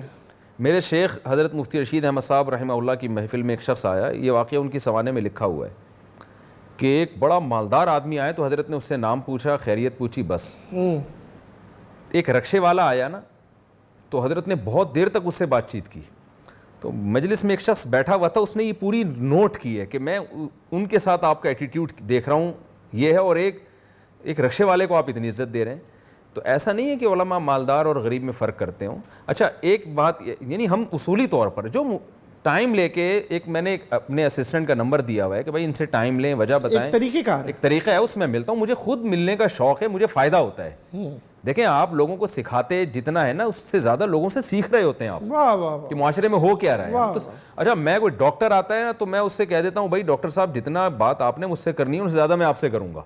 میں ان سے میڈیکل سائنس کی چیزیں پوچھنا شروع کر دیتا ہوں. کوئی سیاستدان ملنے کے لیے آتا ہے, مسلم لیگ نون کے ایک صاحب آئے تھے ملنے کے لیے, کبھی کوئی پی ٹی آئی کا بندہ آ گیا ملنے کے لیے, کوئی جے یو آئی کا, تو میں ان سے الٹا پوچھنا شروع کر دیتا ہوں سیاست کے بارے میں, کیونکہ مجھے بھی تو نالج چاہیے نا. صحیح. تو مجھے تو فائدہ ہوتا ہے لوگوں سے مل کے, اس کو کہتے ہیں آبزرویشن. ہاں, دوسرے سے لینا, آبزرو کرنا, میں تو فائدہ ہوتا ہے مجھے. تو میں تو چاہتا ہوں لوگوں سے ملاقاتیں رہیں. جو علماء بالکل بند کمرے میں بیٹھ جاتے ہیں ان کا تو علم بھی رک جاتا ہے, ان کے تو وہ معاشرے کو گائیڈ بھی نہیں کر سکتے. نہیں, علم تو امانت ہے جو دینی ہے آگے لوگوں کو. تو 2 چیزیں لوگوں کو غلط فہمی دور ہونی چاہیے. آپ ایک طریقے سے آئیں تو ہم انشاءاللہ یہ فرق نہیں کریں گے کہ آپ رکشے والے ہیں یا آپ جوڑیا بازار میں ٹھیلا لگاتے ہیں یا آپ کوئی بہت بڑے آدمی ہیں. انشاءاللہ یہ امید ہے یہ فرق نہیں ہوگا. دوسری بات یہ, ایک آخری بات, کہ بعض دفعہ آپ کی دوستی کسی سے ہوتی ہے تو اس میں دوستی میں اس کی رعایت کرنی پڑتی ہے. اب میری دوستی کسی مالدار سے ہے تو میں اس کو پروٹوکول مالدار ہونے کی وجہ سے نہیں دے رہا, میں اس کو اپنی پرانا دوست ہے بھائی اس بیس پہ دے رہا ہوں. لیکن لوگ اس کو بھی دیکھ رہے ہوتے ہیں. میری غریبوں سے بھی دوستی ہے الحمدللہ. تو میں اپنے جو غریب شاگرد ہیں ان کے ولیموں میں گیا ہوں, اتنے غریب کے گھر میں بٹھانے کے ان کے پاس جگہ نہیں ہے, لیکن میں اپنے ساتھیوں کو بٹھا کے لے گیا ڈھالے میں کہ چلے یار وہ ہمارا پرانا یار ہے, کوئی بات نہیں, کیا ہوتا ہے, ہم بیٹھ کے وہاں بھی جاتے ہیں. تو دوستی مالداروں سے بھی ہوتی ہے, غریبوں سے بھی. اب مالدار سے دوستی ہے تو ظاہر ہے پھر اس کا وہی پروٹوکول ہے, اس کو آپ نے انزل الناس منازلہم حدیث میں آتا ہے, لوگوں سے ان کے لیول کے حساب سے آپ ان کو پروٹوکول دیں, جو جس کا لیول ہے وہ آپ کو دینا پڑے گا. تو یہ تو احادیث سے ثابت ہے. تو یہ بدگمانی ہے, لوگوں کو اس سے اجتناب کرنا چاہیے. مفتی صاحب, اگر کوئی شخص ساری زندگی حرام کماتا ہے اور آخرت میں اسے آخر ٹائم میں اسے یہ ریئلائز ہوتا ہے کہ میں نے پیچھے کام صحیح نہیں کیا, اور وہ اپنی کمائی حلال کاموں میں لگانا چاہے, تو کیا خیال ہے, اس کو لگا دینی چاہیے, اس پہ ثواب ملے گا اسے, یا اس پہ ذرا دیکھیں حرام سے جو کچھ اس نے خرید لیا, جو کیش اماؤنٹ پڑا ہوا ہے وہ تو صدقہ کرنا پڑے گا اس کو, اس سے کچھ نہیں خرید سکتا. لیکن جو گھر بنا لیا اس نے حرام سے, جو پراپرٹی بنا لی, تو اس کا طریقہ یہ ہے کہ وہ اپنے ذمے یہ لازم کرے کہ یہ جتنی قیمت اس وقت اس کی آج ہے یہ ساری پیسے میں صدقہ کروں گا, قسطوں میں کر لوں گا. مرنے کے بعد نہیں, ایک وصیت بھی دی جاتی ہے نا کہ یہ مرنے کے بعد وصیت بھی کر سکتا ہے, اور لیکن جتنا اپنی زندگی میں ہو سکے وہ زندگی میں کرے. صحیح ہے. تو پھر جب یہ نیت کر لے گا اور صدقہ کرنا شروع کر دے گا تو پھر وہ چیزیں اس کے لیے حلال ہیں. لیکن یہ نیت کرے کہ جتنی یہ اس کی ویلیو ہے یہ سب کی سب میں صدقہ کروں گا. آپ کس موضوع پہ بات کرنا آپ کو سب سے زیادہ پسند ہے, جو آپ سمجھتے ہیں کہ میں فلمتی 3, 4, 5 گھنٹے بولنا مجھے اچھا لگتا ہے؟ مجھے سب سے جو اہم اس وقت ٹاپک ہے نا وہ ہے نا جو ابھی سب سے اہم ٹاپک اس وقت چل رہا ہے. دیکھیں ہمارے ہاں جو دیندار یا اہل علم حضرات ہیں اکثر مدارس میں مسجدوں میں ہوتے ہیں, ان کو پتہ نہیں یونیورسٹیوں میں الحاد بہت پھیل رہا ہے, لوگ خدا کے وجود ہی کا انکار کر رہے ہیں, ایتھیسٹ ہوتے جا رہے ہیں. تو یہ اس وقت کا بہت بڑا المیہ ہے. جب آپ اللہ کے وجود کو ثابت کر لیتے ہیں نا تو باقی چیزیں خود بخود ثابت ہوتی چلی جاتی ہیں. واہ واہ واہ.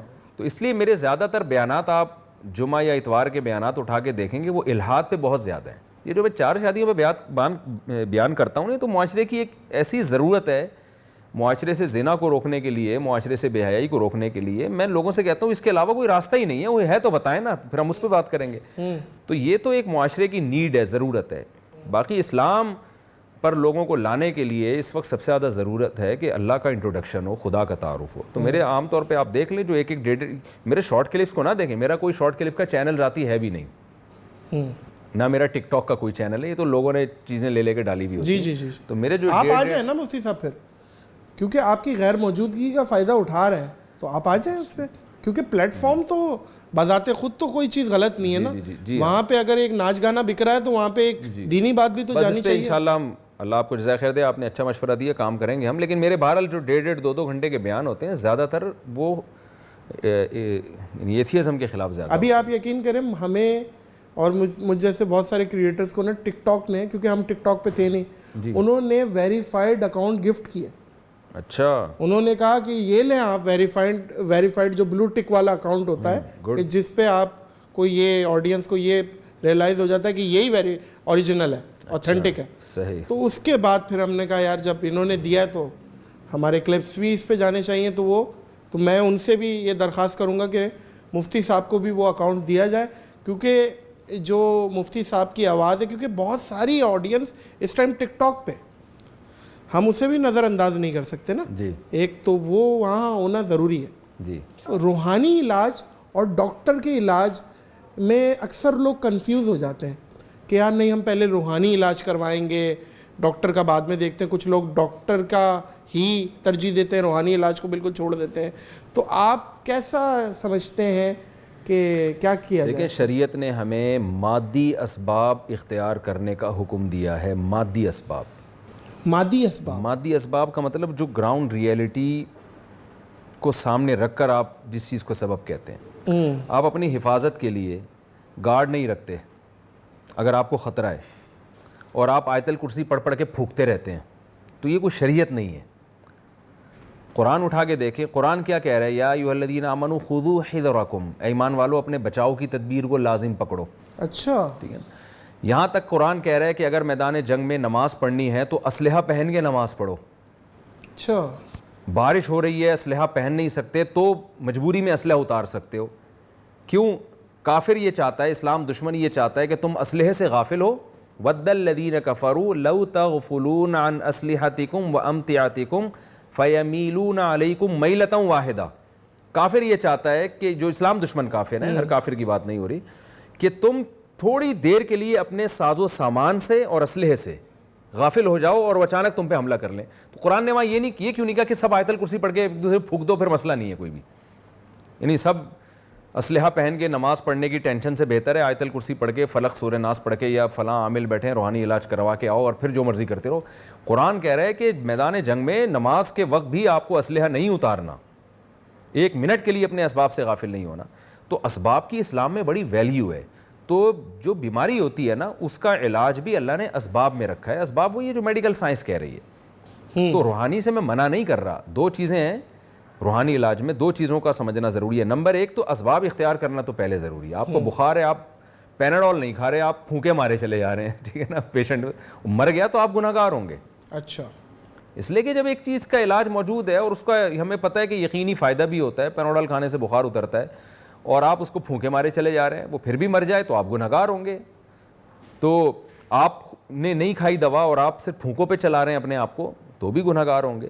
ہاں, دوسرے درجے میں رقیہ, جو سنت رقیہ ہے, اس کی ایک ویلیو ہے, اس کا بھی اہتمام کرنا چاہیے. لیکن ہمیں نبی کی سیرت سے پتہ چلتا ہے آپ نے مادی اسباب بھی اختیار کیے ہیں اور پھر آپ نے رقیہ بھی کیا ہے. تو جو سنت رقیہ ہے وہ مادی علاج کے ساتھ ساتھ ہے. جیسے آپ نے اپنی حفاظت کے لیے پہرے کا انتظام کیا, اسلحہ کا انتظام کیا, گارڈ کا انتظام کیا, دکان پہ آپ نے موٹا تالا ڈال دیا, پھر آپ اس میں آیت الکرسی بھی پڑھ لیں, پھر آپ اس میں سورہ فلق سورہ ناس بھی پڑھ لیں, بہت اچھی بات جی. ہے. لیکن آپ سونے کی دکان میں تالا نہیں لگا رہے اور آیت الکرسی پڑھ کے پھونک کے جا رہے ہیں, تو یہ حماقت اور بے وقوفی ہے. بے شک. تو پہلے تالا لگائیں. اس کی مثال بہترین ہے نا, صحابی نے عرض کیا یا رسول اللہ میں اونٹ کے پاؤں میں رسی باندھوں یا اللہ پہ توکل کروں؟ آپ نے فرمایا شد عقالہ وتوکل علی اللہ, پہلے پاؤں میں رسی باندھو پھر اللہ پہ توکل کرو. واہ واہ, ٹھیک ہے نا, سبحان اللہ. تو ہمارے پاس صحیح حدیث موجود ہے. تو روحانی دوسرے درجے میں ہے, ایک بات. نمبر 2, روحانی علاج کی ڈیفینیشن کیا ہے, یہ نہیں جو روحانی علاج والے بتا رہے ہیں. میں دبئی سفر کر رہا تھا, میرے ساتھ ایک صاحب بیٹھے ہوئے تھے, مجھے کہنے لگے آپ روحانی علاج کرتے ہیں؟ میں نے کہا بہترین, میں تو اس کا ماسٹر ہوں. تو کہہ رہے کیا طریقہ ہے؟ میں نے کہا میرا ایک کلپ ہے اپلوڈ ہوا ہوا ہے. کہہ رہے کس نام سے سرچ کروں؟ میں نے کہا اس کا نام ہے روحانی علاج والوں کا علاج. روحانی علاج والوں کا علاج. تو میں نے کہا میں روحانی علاج والوں کا علاج کرتا ہوں. اچھا. کہہ رہے آپ ان کا علاج کیسے کرتے ہیں؟ میں ان کا علاج ایسے کرتا ہوں, میں ان کو ایکسپوز کرتا ہوں کہ ان کی دلوں میں تیل نہیں ہے, یہ کچھ بھی نہیں کر سکتے. اچھا. تو روحانی علاج کرنا ہے تو اس کا طریقہ یہ ہے کہ آیت الکرسی پڑھیں, سورہ فلق سورہ ناس پڑھیں. صحیح احادیث ہمارے پاس اس بارے میں موجود ہیں, تو ہمیں ادھر ادھر جانے کی کیا ضرورت ہے؟ بہت زیادہ آپ نے کرنا ہے تو آپ مسجد کے امام جس کے بارے میں آپ کا خیال ہے کہ وہ زیادہ نیک آدمی ہے, نمازی ہیں, تو ان سے دم کروا لیں. اس سے آگے بڑھنے کی کوشش نہ کریں آپ. کیا بات. یہ جو بیٹھے ہوئے ہیں نا, جو عملیات کے نام پہ جو کچھ ہو رہا ہے, یہ سب ڈرامے بازی ہو رہی ہے, اس طرف نہ جائیں آپ. مفتی صاحب, آپ نے ایک دفعہ غالباً اپنے بیان میں پیسہ خرچ کرنے کی ایک ترتیب بتائی تھی. جی. کہ پیسہ اگر کسی کے پاس آ جاتا ہے جی. تو کچھ لوگ پڑھائی کو پہلی نمبر پہ لے آتے ہیں, کچھ لوگ خوراک کو نہیں چلے جاتے ہیں, کچھ لوگ گھر کو پہلے لے آتے ہیں کہ گھر پہلے خریدیں, کچھ لوگ سواری پہلے, گاڑی پہلے خرید لیتے ہیں, گھر ان کا کرائے کا ہوتا ہے. تو پیسے کی ترتیب آج پھر سے بتائیں ذرا, کہ اگر کسی کے پاس پیسے کی وسائل آتے ہیں تو اس کی ترتیب کیا ہے, پیسہ کہاں لگانا چاہیے؟ سب سے پہلے اپنی مینٹیننس پہ, خوراک. Very good. خوراک کا مطلب زیادہ کھانا نہیں ہے, اچھا کھانا ہے. ہاں, کوالٹی کھاؤ, کوانٹٹی نہ. نبی صلی اللہ علیہ وسلم نے فرمایا تیرا مال وہ ہے جو کھا کے ختم کر دے, پہن کے پرانا کر دے. پہن کے پرانا. جو پراپرٹی پہ آپ لگا رہے ہو نا, بڑے بڑے یعنی بلڈنگیں بنا رہے ہیں آپ, یہ تو آپ کے وارثوں کے لیے, یہ آپ کے لیے تھوڑی, اور وارثوں کے لیے بھی نہیں ہے, وارثوں کے بھی پھر آگے وارثوں کے لیے. کیا بات ہے. ایک پوسٹ دیکھی, سوری آپ کی بات کاٹ رہا ہوں مفتی صاحب, ایک پوسٹ تھی, وہ بڑی اپیل کی کہ آج سے 100 سال بعد کیا ہوگا. کوئی غیر آدمی آپ کی پراپرٹی میں ہوگا. جی بالکل. کوئی غیر آدمی آپ کی گاڑی چلا رہا ہوگا. وہ لطیفہ سنا ہے آپ نے, ایک بڑا زبردست. جی. وہ ایک آدمی گیا گوشت کی دکان پہ جا کے کہنے لگا کہ 2 کلو گوشت دے دو.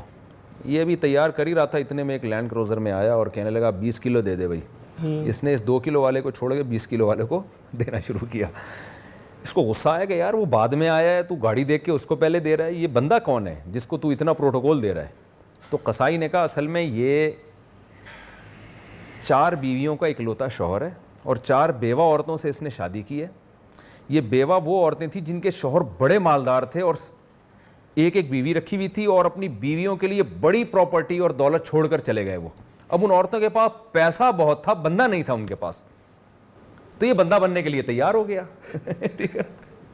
اب یہ اپنی بیویوں کے پیسوں پہ راج کر رہا ہے یہ, اور تیرے جیسا بے وقوف جو ہے نا, تجھ پیسے بچا کے بعد والوں کے لیے پراپرٹی تیار کر رہا ہے. تو اس نے بھی بعد والوں کے لیے تیار کی پراپرٹی. میں اس کا مخالف نہیں ہوں کہ آپ بچوں کے لیے کچھ نہ چھوڑیں, یہ غلط ہے, لیکن اس کی روح سمجھنے کی کوشش کریں. جی کہ وہ اس نے اتنا کچھ بنایا اور چلا گیا. آج اس کے پیسوں پہ راج کون کر رہا ہے؟ پرایا پتر راج کر رہا ہے. اس نے فوراً کہا 20 کلو کو 20 کلو لگا دے یار گوشت میں. اس نے کہا میں جو 18 کلو گوشت کے پیسے بچا رہا ہوں نا جس مقصد کے لیے, تو کل یہی ہوگا میرے ساتھ کہ وہ بچے ہوئے پیسوں سے راج کوئی اور کرے گا. فوراً آرڈر چینج کیا کہ 2 کلو کے بجائے تو میرے لیے بھی 20 کلو کرتا ہے. اچھا پہلے پہ آ گئی ہے خوراک, دوسرے پہ آ گیا دوسرے پہ اچھی سواری. اچھی سواری, بہت اچھی بات. نبی صلی اللہ علیہ وسلم نے فرمایا 3 چیزوں میں نحوست ہے, صحیح حدیث ہے. ایک مکان میں, ایک بیوی اور ایک سواری. نحوست کا یہاں مطلب یہ ہے کہ وہ والی نحوست نہیں جو زمانے جاہلیت میں جیسے لوگ کہہ رہے ہوتے ہیں بیوی آئی ہے تو پیسہ چلا گیا, اس کا مطلب یہ منحوس ہے. یہ خدا نخواستہ مراد نہیں ہے, یعنی ہرگز یہ مراد نہیں. جی نحوست کا مطلب یہاں پر یہ ہے کہ یہ 3 چیزیں اگر ٹھیک نہ ہوں تو آپ کی زندگی کا ہو گیا بیڑا غرق. تو ان میں ایک سواری اگر آپ کی اچھی نہیں ہے تو آپ بہت پیچھے رہ جاؤ گے. اب بتاؤ نا, آپ اگر یہاں پرینک بنانے نادر بھائی رکشے میں بیٹھ کے جا رہے ہوتے یا بس میں بیٹھ کے جا رہے ہوتے تو جہاں آپ نے پہنچنا ہے وہاں پہنچتے پہنچتے آپ کی ہڈیوں کی چولیں ہل چکی ہوتی اور آپ خود ایک پرینک بن چکے ہوتے, آپ پہ لوگ پرینک بنا رہے ہوتے, انرجی ختم ہو جاتی, انرجی ختم ہو جاتی. کیا اچھی بات ہے بھائی. ٹریولنگ سے انسان کتنا سیکھتا ہے. تو ٹریولنگ ایسی گاڑی ہونی چاہیے جس میں آپ تھکیں نہیں. بلکہ مرد حضرات کی زندگی کا میرا خیال ہے 30-40% ٹائم 30-40% حصہ آپ کی زندگی کا سواری پہ گزرتا ہے. آپ سفر ہی کر رہے ہو. سفر تو, اور سفر سے انسان کے لیے راہیں کھلتی ہیں, اس کی بڑی فضیلت ہے بھائی. دوسری چیز گھر, تیسری چیز گھر. پہلی خوراک, ترتیب یاد نہیں ہے. دوسری چیز ہے بیوی. پہلی پہ دیکھیں خوراک, دوسرے پہ آ گئی ہے سواری, تیسرے پہ آپ بول رہے ہیں گھر. حدیث میں جو ترتیب ہے وہ مجھے یاد نہیں ہے, لیکن حقیقت میں کیا ہے, یعنی جی میں آپ کا پوائنٹ آف ویو جاننا چاہ رہا ہوں. زوجہ, تیسرے پہ زوجہ, دوسرے پہ, اچھا پہلی پہ خوراک ہے. اچھا اگر آپ یہ ترتیب پوچھ رہے ہیں تو پہلی پہ خوراک ہے, دوسرے پہ پھر زوجہ ہے. صحیح ہے. بیوی آپ اگر پیسے زیادہ خرچ کرنے پڑ رہے ہیں نا اچھی وائف لانے کے لیے, کوئی مسئلہ نہیں ہے, کر لیں خرچہ. وہ گاڑی سے پہلے ہے, اعتبار سے پوچھ رہا ہوں میں, دنیاوی دینی دونوں اعتبار سے کہہ رہا ہوں, کیونکہ نبی صلی اللہ علیہ وسلم نے فرمایا دنیاوی مال و اسباب میں اللہ نے کسی کو نیک بیوی سے زیادہ کوئی اچھا گفٹ نہیں دیا. خیر متاعها المرأة الصالحہ. تو آپ اپنی باڈی کو مینٹین رکھیں, صحت اچھی ہو, اس کے بعد جو آپ کے لیے قدرت کی طرف سے سب سے بڑا گفٹ ہے وہ نیک بیوی ہے. صحیح. جو دکھ درد میں آپ کی کا ساتھ ہو, آپ اس سے خوش ہو, مطمئن ہو آپ اس سے. تو پیسہ دوسرے نمبر پہ, کیونکہ لوگ مہر میں ڈنڈی مار رہے ہوتے ہیں. میرے پاس لوگ آتے ہیں نا کہ یار ہمیں بڑا اچھا رشتہ ملا ہے, پیسے بہت مانگ رہے ہیں. میں کہنا اپنا پلاٹ بیچ یار, شادی کر لے تو. اچھا پلاٹ نہیں بیچوں گا میں. میں کہا ٹھیک ہے پھر لے آ کوئی آڑی ترچی, ٹھیک ہے نا, اس کو تو 1000 گز کے بنگلے میں بھی کسی بد اخلاق اور غلط عورت کو رکھے گا تو وہ تیرا سکون چھین لے گی. تو جھونپڑی میں کسی اچھی بیوی کے ساتھ ہوگا نا, وہاں تجھے سکون مل جائے گا. بے شک. تو لتسکنوا الیہا, قرآن نے کہا ہے نا کہ ہم نے تمہارے لیے جو جوڑے بنائے لتسکنوا الیہا, تاکہ تمہیں ان سے سکون ملے. تو عورت تو سکون کا سب سے بڑا ذریعہ ہے مرد کے لیے. هو الذی جعل لکم من انفسکم ازواجا لتسکنوا الیہا. اللہ نے بیوی کا مقصد کیا بتایا کہ اس نے تمہاری جنس کے جوڑے پیدا کیے تاکہ تمہیں اس سے سکون ملے. تو اصل سکون کا ذریعہ گھر گاڑی نہیں ہے, اصل سکون کا ذریعہ اللہ نے مرد اور عورت کو ایک دوسرے کے لیے بنایا. تو اگر آپ کو زیادہ پیسہ خرچ کرنا پڑ رہا ہے اچھی بیوی کے لیے تو بھائی آپ کر لو. میں لوگوں سے کہتا ہوں پیسہ کس لحاظ سے خرچ کرنا پڑ رہا ہے, مہر بعض دفعہ زیادہ مانگ رہی ہوتی ہیں یا ان کی ریکوائرمنٹ زیادہ ہوتی ہے. صحیح ہے. کہ بھائی یعنی وہ مالدار دیکھنا چاہتی ہیں اپنے داماد کو, اور آپ نے اپنا پیسہ بچا کے رکھا ہوا ہوتا ہے, یعنی نہیں خرچ کرنا چاہتے آپ. یہ تو جب آپ اس میں آتے ہیں نا, جب نکاح کا یعنی جو لوگ نوجوان ہمارے پاس آتے ہیں کہ صبح شام ایسے کیسز آ رہے ہوتے ہیں کہ پیسہ بچا رہے ہوتے ہیں, یعنی مہر پہ رشتے ٹوٹ جاتے ہیں. لڑکی والے زیادہ مہر مانگ رہے ہیں یا وہ مانگ رہے ہیں کہ ہمیں ایک گھر دے کے دو. ہمارے کراچی میں تو عام طور پر ایسا نہیں ہوتا, لیکن یہ آپ کو KPK میں اور ان علاقوں میں یہ چیزیں زیادہ نظر آئیں گی. تو میں لوگوں سے کہتا ہوں یار اپنی آپ کو مینٹین رکھنے کے بعد نا, اچھی خوراک کے بعد سب سے زیادہ جس چیز پہ پیسہ خرچ کرنے کا ہے وہ بیوی ہے. اچھی بیوی اگر آپ کو مہنگی مل رہی ہے نا, آپ لے لو. تو نصیب بھی ہے نا, نصیب کا تو ہے, ہم نے دیکھا نصیب کا تو اللہ کو پتہ ہے نا, نصیب کا تو اللہ کو پتہ ہے نا. ہمیں تو گراؤنڈ ریئلٹی دیکھ کے جو ہمیں سمجھ میں آ رہا ہے ہمیں تو وہ کرنا ہے نا. باقی تو اللہ کی طرف سے وہ ہوتا ہے کہ جب آپ نے بڑے اچھی تلاش کے لائے اور آپ کے نصیب کیا نکلے, تو یہ تو بیچاری عورت کے بھی نصیب بعض دفعہ خراب ہوتا ہے. مفتی صاحب اللہ کی مرضی اور اجازت کا فرق بتائیے.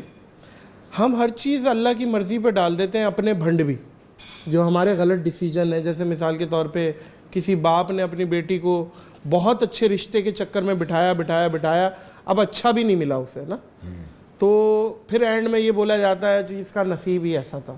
تو اللہ کی مرضی تھی یہ یا اجازت تھی تم کر لو, یہ دنیا بقدر ایفرٹ ہے؟ نہیں, اللہ میاں نے تو یہ کہ نہیں, اللہ میاں نے تو جلدی نکاح کی ترغیب دی ہے. صحیح حدیث ہے اذا خطب. یہ نصیب میں نہیں ہوگا. دیکھیں نصیب میں تو, نصیب نام ہے اللہ کے علم کا.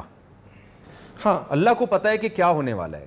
اللہ کو پتہ تھا یہ نالائق ہے تو اس کے ساتھ نالائقوں والا معاملہ کروں گا میں. دیکھیں ایک آدمی کسی کو جا کے قتل کر دیتا ہے, نصیب میں تھا نا کہ اس نے اسی وقت قتل ہونا ہے. قاتل کو سزا کیوں ملتی ہے؟ کہ بھئی اللہ کو پتا تھا نا, تجھے تو نہیں پتا تھا, تو نے تو اپنے خیال میں اس کو مارا ہے زندہ سمجھ کے. یہ اللہ کی مرضی نہیں ہے, اجازت ہے. اللہ کی مرضی نہیں ہے, اجازت ہے, کر لو, اوپر آؤ گے, چھوڑوں گا نہیں. اللہ خوش ہوتا تو اللہ پھر سزا کیوں دیتا, قاتل پر اتنی شدید وعیدیں کیوں ہوتی. صحیح ہے. تو اسی طرح ہمیں نصیب کا نہیں پتا کہ کیا ہونے والا ہے. ہم سے ہمارے بارے میں پوچھا جائے گا کہ آپ نے, اب لوگ بچیوں کے رشتوں میں جو تاخیر کر رہے ہیں, اچھے اچھے رشتوں کا انکار کر رہے ہیں, تو نبی صلی اللہ علیہ وسلم کی حدیث ہے من خطب الیکم اذا خطب الیکم من ترضون دینہ وخلقہ فزوجوہ الا تفعلہ تکن فتنۃ فی الارض وفساد عریض, کہ اچھے رشتے کا انکار مت کرو, اس لیے کہ اگر کرو گے تو بڑا فتنہ ہوگا. لوگ کیا کرتے ہیں, انکار کرتے کرتے کرتے کرتے 40 سال لڑکیوں کی عمریں ہو جاتی ہیں, پھر رشتے ختم, پھر کہتے ہیں نصیب میں ہی نہیں لکھا تھا. تو آپ نے بیچاری کا نصیب خود بگاڑا ہے نا ہم نے. تو یہ ماں باپ کی وجہ سے. میں آپ کو کل کا کیس سناؤں نادر بھائی, اور میں نے ہمارے ساتھ میرا جو اسسٹنٹ ہے, میں نے اس سے کہا کہ یار آئندہ ایسا کیس میرے پاس آیا نا, میں اس کی تصویر, اس قسم کے لڑکے لڑکیوں کی تصویر کھینچ کے میں یوٹیوب پہ ڈالوں گا.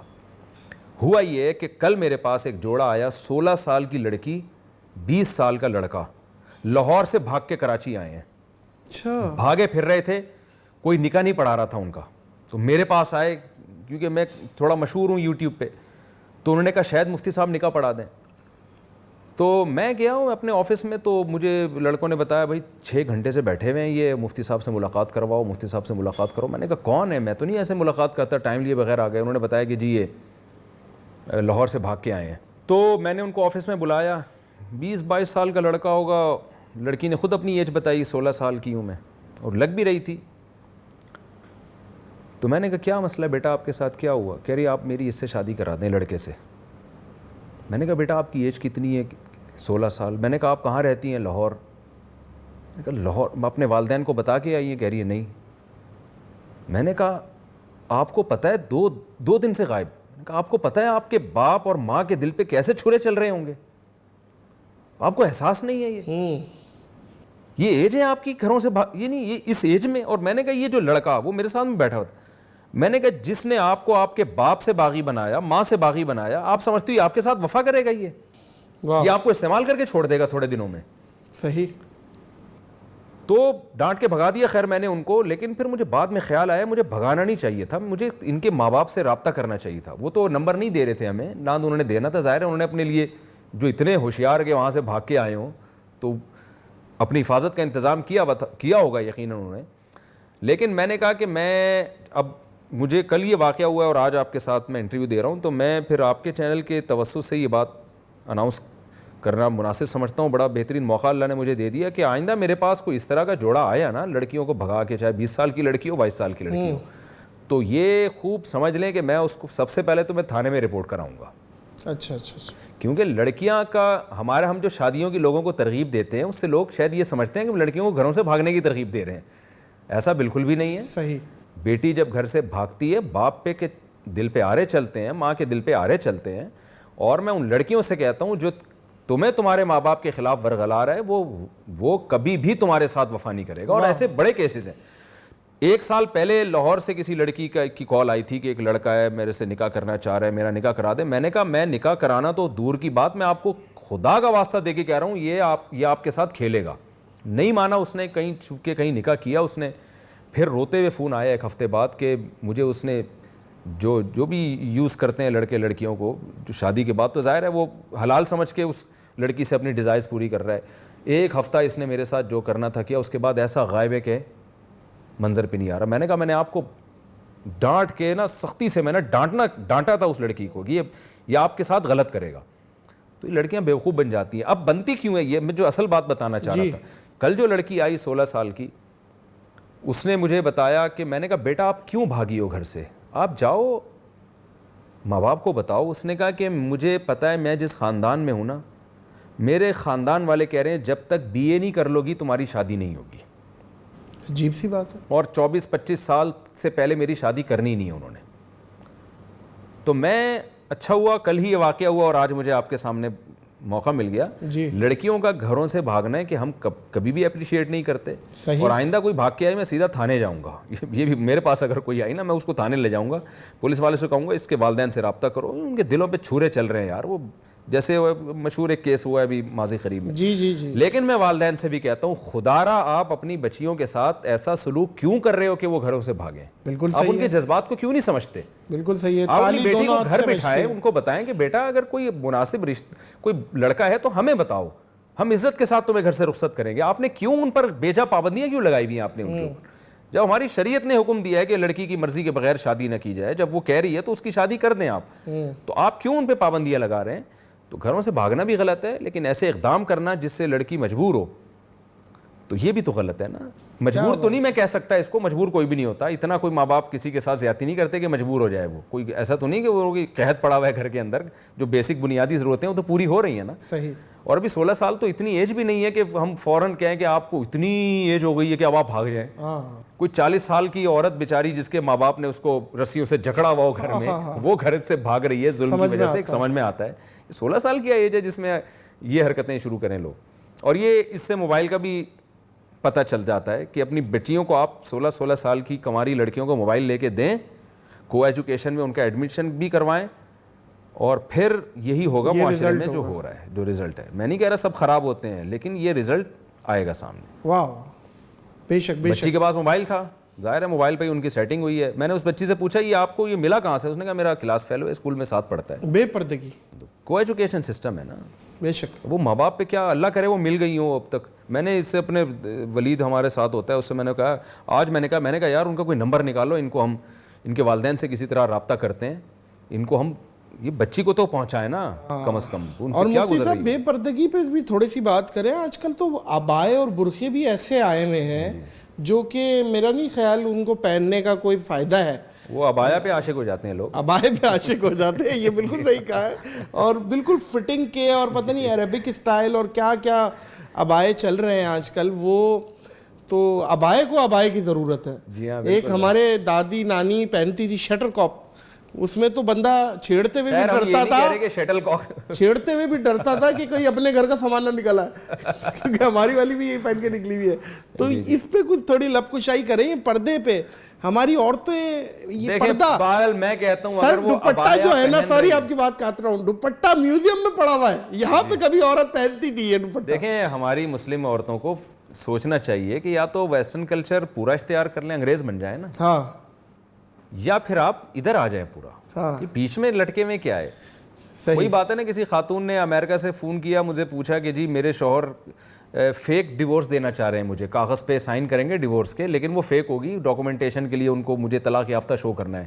میں نے کہا ڈیورس تو ہو جائے گی, طلاق میں تو ہنسی ہو مذاق ہو جاتی ہے. تو انہوں نے اپنے شوہر کو سمجھایا کہ نہیں بھائی یہ تو آپ لکھیں گے تو مفتی طارق مسعود نے کہا ہو جائے گی. تو ان کے شوہر نے کہا مولویوں کے چکر میں پڑنے کی ضرورت نہیں ہے. تو اس خاتون نے کہا وہ تو مان نہیں رہے. میں نے کہا دیکھیں آپ اپنے شوہر پہ خام خواہ میں حرام ہو جائیں گی.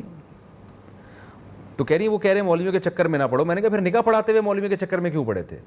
پھر تو چکر سے ہی نکل جاؤ نا, پھر تو ایک ہیلا کرنے کی بھی ضرورت نہیں ہے, پھر تو گرل فرینڈ بنا لو بیوی کو یار. انگریز تو یہ شادی بیاہ کے چکروں میں اس لیے نہیں پڑا ہے کہ وہ مولویوں کے چکر میں پڑتا ہی نہیں ہے.